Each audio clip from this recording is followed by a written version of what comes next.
India से पैसा लूट के ब्रिटेन ने नॉर्थ अमेरिका और यूरोप में जाके इन्वेस्ट करना स्टार्ट किया। वहाँ पे जाके रेलवे, रोड और फैक्ट्री बनाई। कॉलोनिज्म के टाइम पे ये ब्रिटेन ने जितनी भी लड़ाई लड़ी थी, चाहे वो फर्स्ट वार हो चाहे वो सेकंड वार हो, ये सब खर्चा ना इंडिया के ऊपर डाल देती है और फिर इंडिया को वो कर्ज दिखा के ना इंडिया से रेवेन्यू और इंटरेस्ट हासिल करती है। आज की डेट में सब कुछ कहा जाता है कि यूरोप और अमेरिका के देश इतने एडवांस बने हैं क्योंकि उनके पास बहुत ज़्यादा इनोवेट है। हमारे यहाँ से जो लोग बाहर पढ़ने जाते हैं या उनके राइट्स को पढ़ते हैं, वो इस चीज़ को बहुत ही ज़्यादा आसानी से मान लेते हैं कि वो लोग इतने ज़्यादा इनोवेट हैं। ये जो असल हिस्ट्री है ना, ये ना हमें पढ़ाई जाती है और ना ब्रिटिश के बच्चों को पढ़ाई जाती है। आज की डेट में पूरा वेस्ट फ्री ट्रेड की बात करता है, लेकिन कैम्ब्रिज इकोनॉमिकली हिस्ट्री इंडिया के लिए एक लफ्ज भी मेंशन नहीं करती। उन्होंने क्या किया कि 17 और 1846 के बीच में एशिया टेक्सटाइल के खिलाफ इतनी कड़ी पॉलिसी बना रखी है। और ये जो सारी चीजें होती हैं वो अपनी किताब में क्यों नहीं लिखती? आज़ादी के बाद इंडिया आज भी जितनी मुश्किलात में फंसा हुआ है, इसमें ज़्यादातर जो मिनिस्टर हैं वो ब्रिटिश के हैं, चाहे इसमें करप्ट सिस्टम हो, पुलिस का सिस्टम हो या रिलीजन का सिस्टम हो।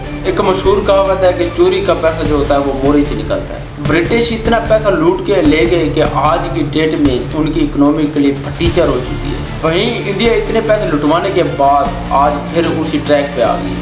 रही बात आज की ईस्ट इंडिया की कंपनी की, तो आज की डेट में एक इंडियन संजय मेहता ने इसको खरीद लिया है। आज की डेट में ये कंपनी लग्जरी टी और लग्जरी कॉफी बना रही है। ईस्ट इंडिया जहाँ पे भी लड़ाई करती या इन्वॉल्व होती तो उनके ऊपर एक फाइन लगाया जाता था कि तुम्हारी बेवकूफ़ी की वजह से हमें ये लड़ाई करनी पड़ी है और इस लड़ाई में जितना भी खर्चा है ये तुम्हें देना है। और ये सारे पैसे या तो उनसे टैक्स के जरिए लेती या उनके खजाने से लेती। ईस्ट इंडिया कई तरीके से एग्रीमेंट करवाती है। एग्रीमेंट पूरे ना करने की वजह से उनके जो टैक्स थे उनके ऊपर पूरा कंट्रोल ले लेते वो। इस पूरी लड़ाई को ना बैटल ऑफ बेल से भी कहा जाता है। इस लड़ाई के बाद ब्रिटिश को ये समझ आ गया कि उनकी असल कमी तब शुरू होगी जब पॉलिटिक्स उनके हाथ में होगी। जब वो पॉलिटिक्स के ऊपर कंट्रोल कर लेते हैं तो जितना भी टैक्स होता है वो उनके ऊपर उनका कंट्रोल हो जाता है। उसके बाद वो जिस तरीके से भी ट्रेड करना चाहते थे उसी तरीके से वो ट्रेड कर सकते थे। ब्रिटिश पैसे देकर लोकल लोगों को भी अपनी आर्मी में मिला लेता है और इंग्लैंड से भी आर्मी मंगवाता है। और उनके पास पैसे इतने ज्यादा हो चुके थे कि यहाँ पे जरूरत पड़ती थी वो राजा को पैसे दे के राजा को अपने साथ मिला लेते थे। इसलिए बैटल ऑफ प्लासी के बाद ये वाला जो एरिया है ये ब्रिटिश के पास आ जाता है। 1764 के अंदर जो ब्रिटिश ने नवाब बना रखा होता है उसके ऊपर आवाम का बहुत ज्यादा प्रेशर होता है। क्योंकि कि ईस्ट इंडिया की जो कंपनी थी वो बहुत ज्यादा पैसे ले रही थी और इसकी वजह से लोगों का प्रेशर बहुत ज्यादा पड़ता था। अब इन सारी चीजों की वजह से बंगाल के जो नवाब थे, अवध के जो नवाब थे, मुगल के जो नवाब थे, उन्होंने ब्रिटिश के खिलाफ लड़ाई लड़ना स्टार्ट और इसको बैटल ऑफ बॉक्सर भी कहा जाता है। और यहाँ पे इनका आपस में इत्तेफाक न होने की वजह से ईस्ट इंडिया की जो कंपनी होती है उससे ये लड़ाई हार जाते हैं। इसके एक साल के बाद 1765 ट्रीटी ऑफ अलाहाबाद हुई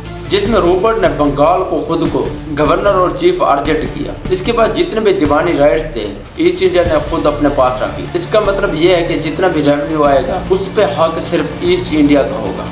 और ये जो सारे गेम है ना, ये मैं आपको सिंपल तरीके से बताता हूँ। हमारे ये जो टूल प्लाजे होते हैं इनकी जितनी भी कलेक्शन होती है वो एक प्राइवेट कंपनी देती है। वो चाहे वो साल में आप जितना भी उसे कलेक्शन करो, लेकिन साल में उनकी जो पेमेंट होती है वो फिक्स होती है और उसके टोटल जितने भी अखराजात होंगे वो आपको खुद को ही मैनेज करने होंगे। मान लो एक टूल प्लाजा वो एक पावरफुल हो जाए, ये गवर्नमेंट के जितने भी हेड है इनको किडनैप कर ले, उनको मार डाले या उनको किसी भी तरीके से कन्वेस्ट कर ले और ये जितना पैसा है वो उनको देने से इनकार कर दे और उसके बाद उसका जितना दिल करे वो साल में कलेक्शन। उसके बाद अगर रोड रिपेयरिंग की बात आ जाए तो वो सरकार के ऊपर डालते हैं कि ये तो सरकार का काम है, ये सरकार ही करेगी। ईयर 1717 में बिहार और बंगाल में एक कंगाल पड़ जाता है। 70 लाख से 1 करोड़ लोगों की डेथ हो जाती है। अब ये कह सकते हैं ये एक नेचर की वजह से हो सकता है। इसके पीछे जो मेन रीजन होती है वो होती है ईस्ट इंडिया की एग्रेसिव पॉलिसी। इस पॉलिसी की वजह से जितने भी लोग मर रहे थे और इनका जो टैक्स था वो जिंदा लोगों से ले रहे थे और इस भूखाल की वजह से कई सारे लोग मरे। बंगाल जो था जो इतना प्रोप्राइज रीजन था उन्होंने उसको लूट के ना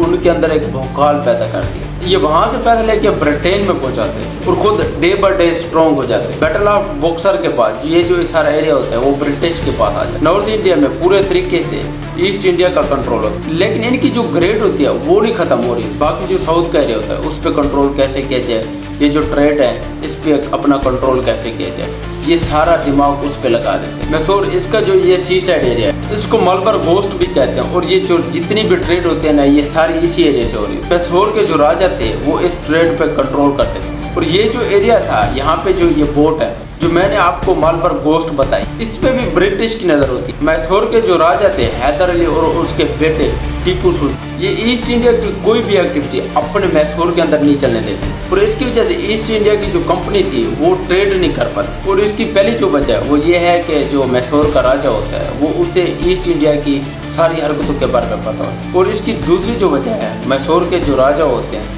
वो मालबर गोस्ट की जितनी भी ट्रेड होती हैं वो फ्रेंच कंपनी के साथ कर रहे होते हैं। ये वहाँ से कन्फ्लिक्ट होता है और ब्रिटिश को दूर करता है। 1761 के अंदर मैसूर के राजा की लड़ाई हो जाती है मैसूर और ईस्ट इंडिया के तरफ। अब मैसूर का जो राजा होता है हैदर अली, वो बहुत ही बुरे तरीके से ईस्ट इंडिया को शिकस्त देता है और एक बार फिर 1780 में लड़ाई होती है और इसमें फ्रेंच भी इसकी मदद करता है। उसी लड़ाई के दौरान ही हैदर अली की डेथ हो जाती है। उसके बाद जो मैसूर के राजा बनते हैं वो उसके बेटे टीपू सुल्तान बनते हैं।